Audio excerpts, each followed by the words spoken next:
Hello everyone, welcome to Bright IQ। तो आज हम लोग पढ़ने वाले हैं JSCC CGL में एक बहुत ही इंपॉर्टेंट टॉपिक जो है आपका झारखंड में धार्मिक आंदोलन।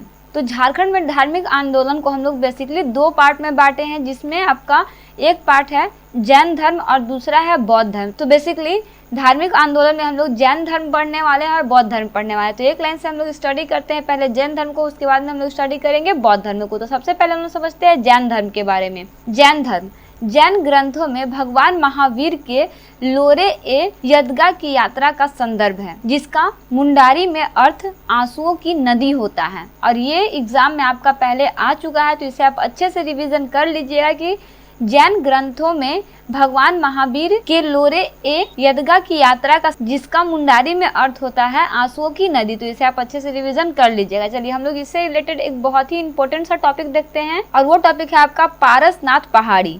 ये आपका एग्जाम पॉइंट ऑफ व्यू से बहुत ही ज़्यादा इंपॉर्टेंट है। इसमें हम लोग बहुत सारे टॉपिक को स्टडी करेंगे, और ऑलरेडी यहाँ पर जो टॉपिक लिखा हुआ है पारसनाथ पहाड़ी, जिसका ऊंचाई जो है वो मीटर में 1365 मीटर है और वहीं फीट में 4478 फीट है। ये ऑलरेडी क्वेश्चन में आ चुका है, तो इसे भी अच्छे से रिवीजन कर लीजिएगा। इसका हम लोग इंपॉर्टेंट टॉपिक देखते हैं, जिसमें फर्स्ट टॉपिक है कि यह गिरिडीह जिले में स्थित है। कहाँ स्थित है? गिरिडीह में स्थित है। कौन स्थित है? तो पारसनाथ पहाड़ी स्थित है।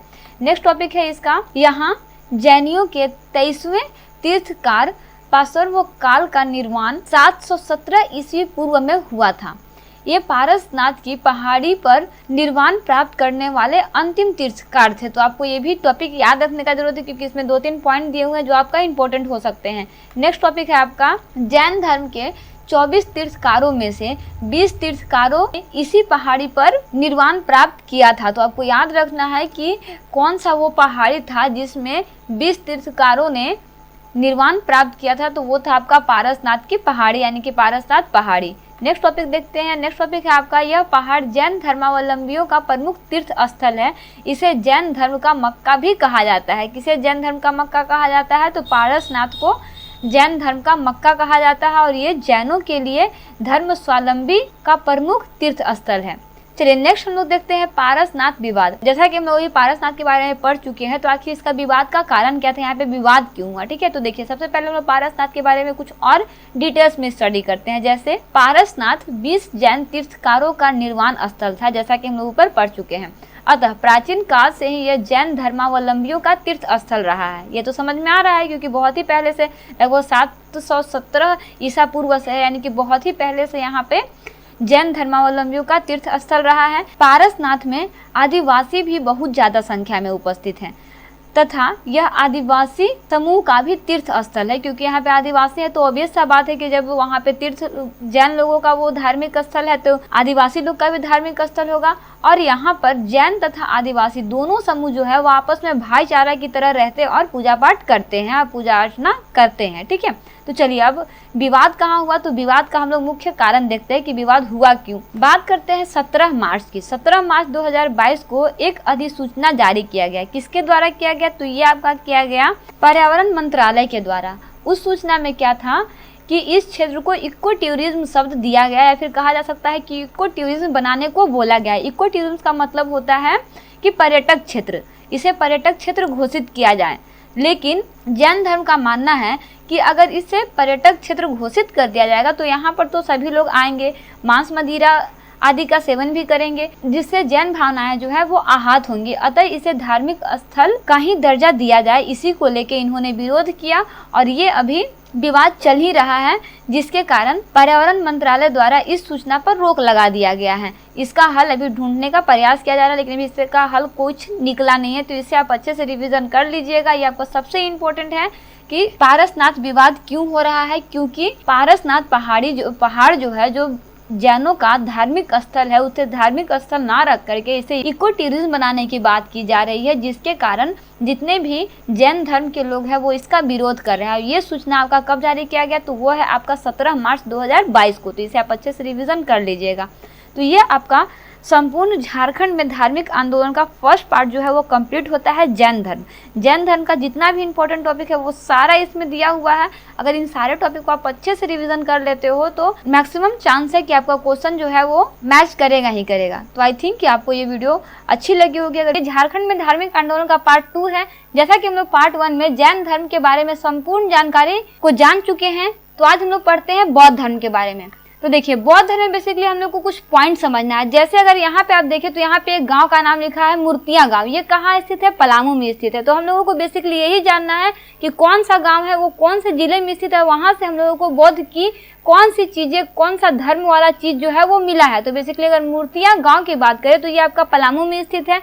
यहाँ से एक सिंह शीर्ष मिला है जो सांची स्तूप के द्वार पर उत्कीर्ण सिंह शीर्ष से मेल खाता है। अब यहाँ पे अगर स्तूप की बात करें तो स्तूप जो होता है ना, एक गोल टीले के आकार की संरचना होता है जिसका प्रयोग बौद्ध अवशेषों को रखने के लिए किया जाता है। तो इसमें आप कंफ्यूज मत होइएगा कि इसका स्तूप का मतलब क्या है, ठीक है। तो ये आपको एक पॉइंट याद रखना है। उसी का दूसरा पॉइंट अगर हम लोग देखें तो दूसरा पॉइंट है आपका करुआ गाँव।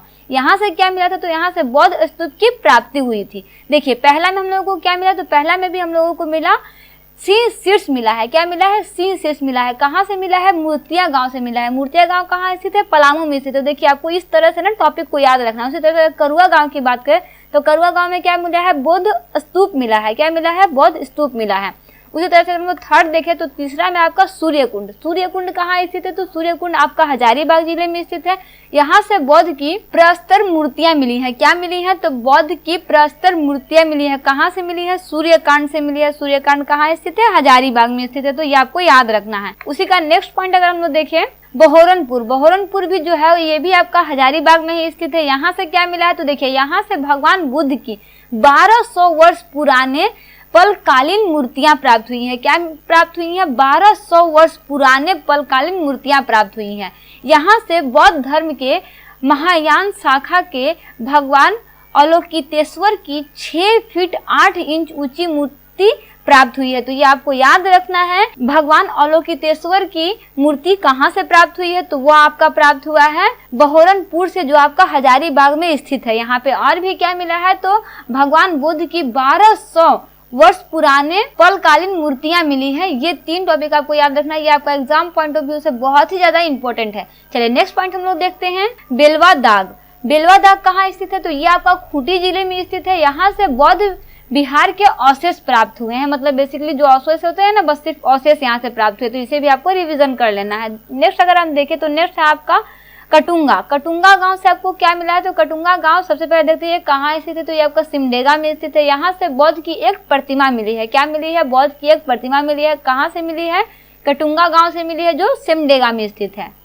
चलिए नेक्स्ट पॉइंट देखते हैं। नेक्स्ट पॉइंट है आपका पटमदा गांव। पटमदा गांव कहाँ स्थित है? तो ये आपका जमशेदपुर में स्थित है। यहाँ से बौद्ध की 2 प्रतिमाएं मिली हैं। क्या मिली हैं? बौद्ध की 2 प्रतिमाएं मिली हैं। कहाँ से मिली है? पटमदा गांव से मिली है, जो आपका जमशेदपुर जिले में स्थित है। चलिए नेक्स्ट हम लोग देखते हैं दियापुर दालमी। दियापुर दालमी आपका धनबाद जिले में स्थित है। यहाँ से बौद्ध स्मारक प्राप्त हुए हैं। क्या प्राप्त हुए हैं? बौद्ध स्मारक प्राप्त हुए हैं। यह बौद्ध स्थल दामोदर नदी के किनारे अवस्थित है। कहाँ अवस्थित है? तो ये दामोदर नदी के किनारे स्थित है। तो आपको ये याद रखना है कि बौद्ध स्थल दामोदर नदी के किनारे अवस्थित है। चलिए नेक्स्ट पॉइंट हम लोग देखते हैं। नेक्स्ट पॉइंट है आपका घोलमार, जो धनबाद में स्थित है। यहाँ पे क्या मिली है? तो यहाँ पे प्रस्तर की एक खंडित बौद्ध मूर्ति मिली है। तो खंडित बौद्ध मूर्ति कहाँ से मिली है? तो ये आपका घोलमार से मिली है, जो आपका धनबाद जिले में स्थित है। चलिए नेक्स्ट टॉपिक देखते हैं। नेक्स्ट है आपका ईचागढ़। ईचागढ़ कहाँ स्थित है? तो ये आपका सरायकेला खरसावां जिले में स्थित है। यहाँ से तारा की मूर्ति मिली है। क्या मिली है? तारा की मूर्ति मिली है, जो एक बौद्ध देवी है। देखिए, ये आपका एग्जाम पॉइंट ऑफ व्यू से बहुत ही ज्यादा इंपॉर्टेंट है। तारा की मूर्ति। तारा की मूर्ति क्या है? एक बौद्ध देवी है। इस मूर्ति को रांची संग्रहालय में रखा गया है। कहाँ रखा गया है? रांची संग्रहालय में रखा गया है। ठीक है, तो इसे भी आपको अच्छे से रिवीजन कर लेना है। नेक्स्ट और लास्ट पॉइंट है आपका सीतागढ़ पहाड़। सीतागढ़ पहाड़ आपका हजारीबाग जिले में स्थित है। यहाँ से भगवान बुद्ध की 4 आकृतियां वाला एक स्तूप मिला है। क्या मिला है?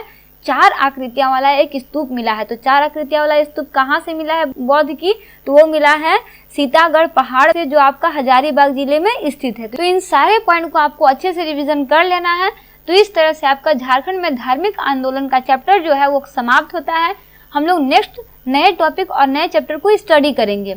इस टॉपिक से रिलेटेड अगर कोई भी आपको प्रॉब्लम हो तो आप कमेंट बॉक्स में कमेंट कर सकते हैं। तो मिलते हैं नेक्स्ट वीडियो में एक इंपॉर्टेंट टॉपिक के साथ। Thanks for watching, like share and subscribe bright IQ।